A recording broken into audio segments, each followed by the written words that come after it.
Quando nós estamos falando de distorções comportamentais, nós podemos pensar que algo pode ser facilitador daquilo acontecer. Um comportamento de alguém perto, uma situação, ou toda uma condição que sim, facilita ou até provoca, estimula que aquele comportamento seja cada vez mais potencializado. No caso dos narcisistas, será que a condição de uma pessoa próxima, o jeito de atuar, de responder, de agir, também não facilita que o comportamento narcísico possa ganhar mais potência, mais manipulação, mais poder frente ao outro e frente às circunstâncias? Isso não é responsabilizar necessariamente no sentido de culpa aquele que pode ser um facilitador, mas é pensar sobre aspectos que sim, podem nutrir um comportamento que no final das contas nos faz mal. Não gostaríamos que assim fosse. Então, justamente para evitar isso, a nossa reflexão é sobre como não ser, ou o que é ser um facilitador do narcisista. Vamos explorar esses temas e entender melhor esse funcionamento. E para a gente chegar nessas respostas, nós vamos passar pelos seguintes pontos. Primeiro, a tolerância amedrontada. Depois vamos pensar sobre o medo de faltar pedaços, muito interessante. E por último, a disponibilidade como alvo. Meu nome é Victor De Gasperi, eu sou psicólogo clínico e escritor, é um imenso prazer te ter por aqui.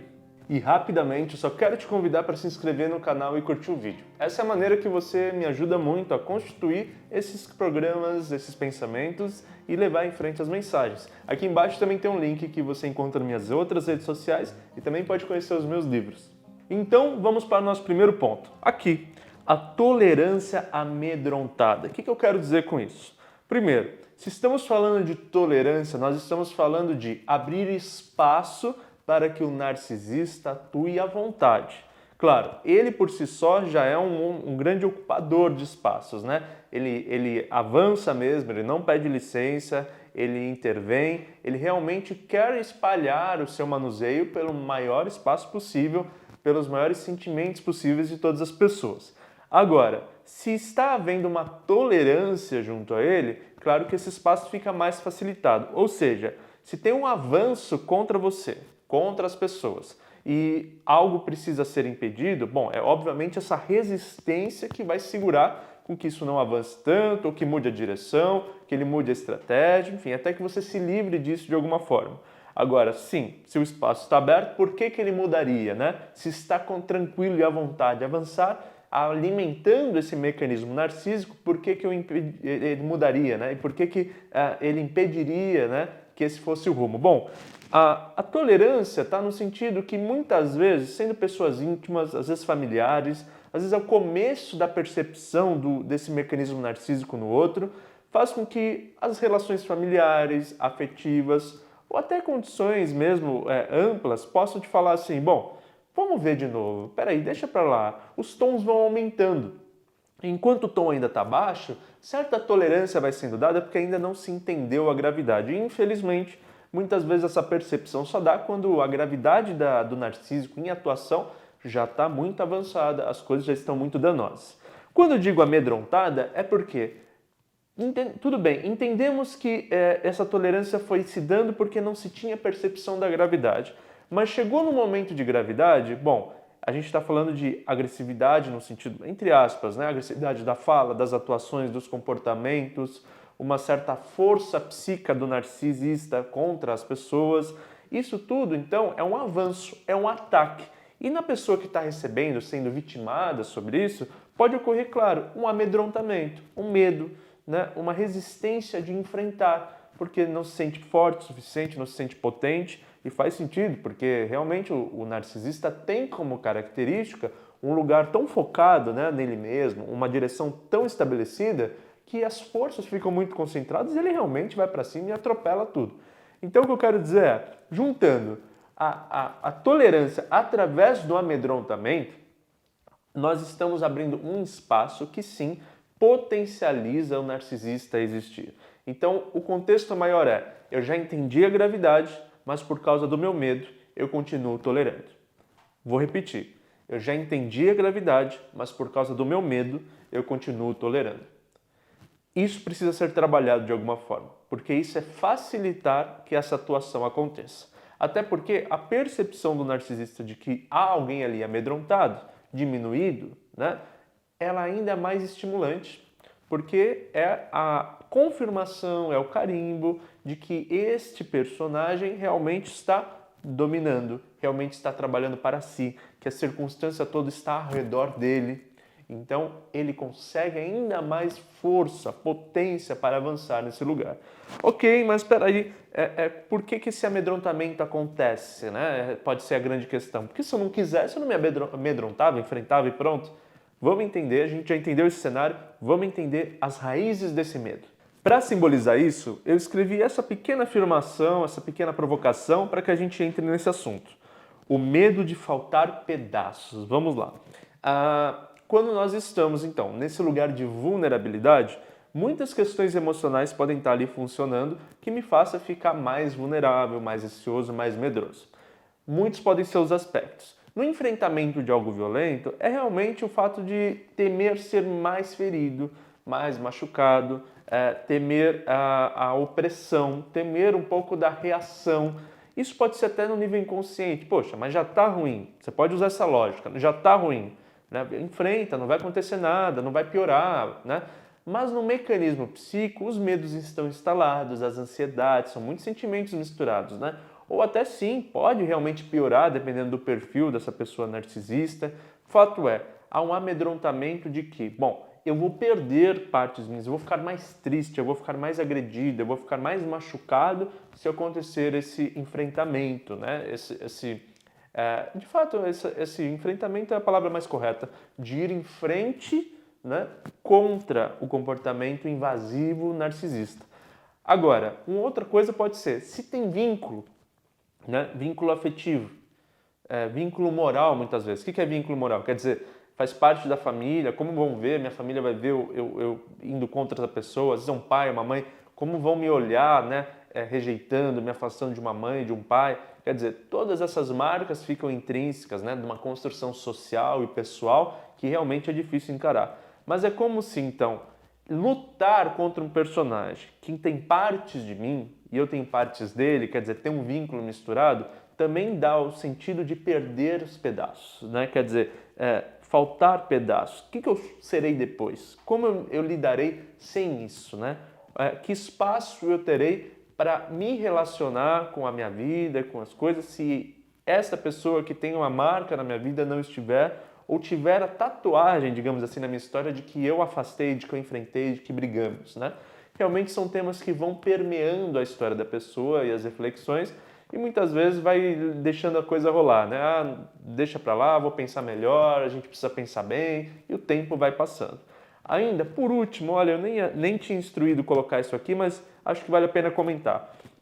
Muitas pessoas, elas se identificam com o lugar que estão, mesmo que seja um lugar sofrido. Quer dizer, uma pessoa com autoestima muito ferida, uma pessoa muito despotente, muito paralisada, pode ser que até o sentido de vida, a organização dela se dê através desse funcionamento problemático. Ou seja, se tira esse funcionamento, se impede isso, o que sobra, né? Ela não sabe quem ela não sabe viver de outro jeito, ela não sabe como lidar com a liberdade e até essa opressão, esse machucado é a forma que ela se identifica e vive no mundo. Então até isso poderia ser uma dificuldade de enfrentamento, o medo de faltar pedaços. Vitor, que profundo, que difícil, vi que a coisa é mais longe ainda. Pois é mais longe. E quanto mais complexo e longe, mais precisamos de uma terapia especializada. Especializada em narcisismo, especializada nisso? Não, isso não existe, tá? Muita gente fala, especialista nisso. Não, psicólogo é psicólogo, ainda mais psicólogo clínico, então, que é atuação terapêutica. É focar num problema que envolve muitas áreas da vida, mas cuidar dessas profundidades, cuidar desses medos, para que se organize a coisa, para que tenha uma saída, né?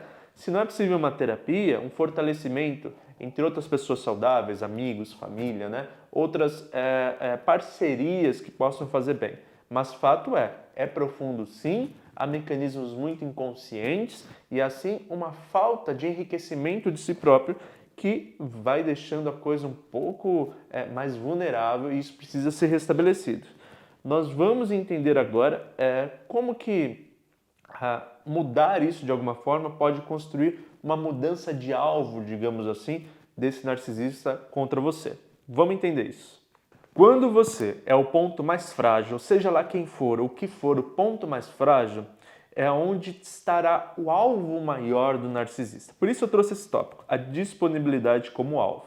Quando eu coloquei lá em cima tolerância amedrontada, estou falando, acaba acontecendo uma abertura de espaço para que ele atue. E se esse espaço está aberto, eu permitir e estou amedrontado, naturalmente eu fico disponível para ser um alvo. A manipulação, o narcisismo, ele vai atropelando as peças mais fáceis, óbvio. E se as peças são mesmo difíceis, ele escolhe a mais fácil. Se todas as peças são frágeis, ele vai na mais fácil. Quer dizer, sempre onde o ponto de resistência for menor, isso para qualquer avanço, né? Numa guerra, numa briga ou numa patologia. Onde o ponto de resistência é menor, é onde aquilo extravasa com mais facilidade, ganha poderio até ir para a próxima e para a próxima. Se essa disponibilidade não se cuidar, quer dizer, esse lugar que você não se olha, não se observa, fica vitimado, ficar dando manutenção a esse lugar frágil, você fica assim disponível como um alvo mais fácil, como foco. Grandes famílias, muitas vezes, dá para ver essa dinâmica. Esse personagem atua contra esse. Mas o que tem nesse que fez isso ser assim, né? Por que não no outro? Por que não em todos? Bom, ainda que às vezes imperceptível a olhos conscientes, a psique consciente, esse personagem como alvo possivelmente carrega características a qual esse narcisista também muitas vezes inconsciente captura, que ali é um ponto mais fácil, ali é um ponto mais transbordante assim para ele avançar. Também pode ser que ali haja alguma provocação que o irrite mais e o faça querer vencer aquilo, mas fato é, vulnerabilidades mais expostas, pontos mais frágeis são ótimos alvos para quem quer avançar, para quem quer dominar, para quem quer construir um ambiente de narcisismo, né? Eu sou o foco, o resto é sobra. Então, nesse ponto, é importante a gente pensar que todo esse mecanismo que eu estou descrevendo aqui leva para que o alvo sempre seja o ponto de fraqueza de uma família, muitas vezes, né? de um grupo, de um ambiente, ou seja, aquela pessoa ou essa situação, às vezes podem ser situações, mas fato é que abrir mão do autocuidado nesse sentido sempre colocará como destino o grande ataque de um mecanismo narcisista. Bom, é difícil entender que haja um facilitador para um comportamento que já é tão agressivo, né, e atropela tudo. Mas claro, portas abertas sempre são mais fáceis de serem atravessadas do que portas fechadas. Aliás, não são só fáceis, são absolutamente livres, né?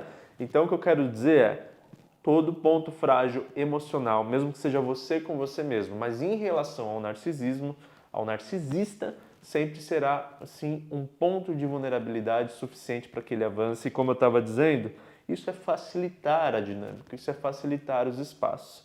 E com relações pessoais, com medos internos, ou seja, toda essa complexidade que te faz dar passos para trás, isso, claro, facilita. O segredo é guerrear, é ir para cima, não tanto, nem sempre nesse lugar estético da briga, né, da força contrária. Muitas vezes é até um fortalecimento psíquico interno que vai fazer você driblar os efeitos do narcisista sobre você.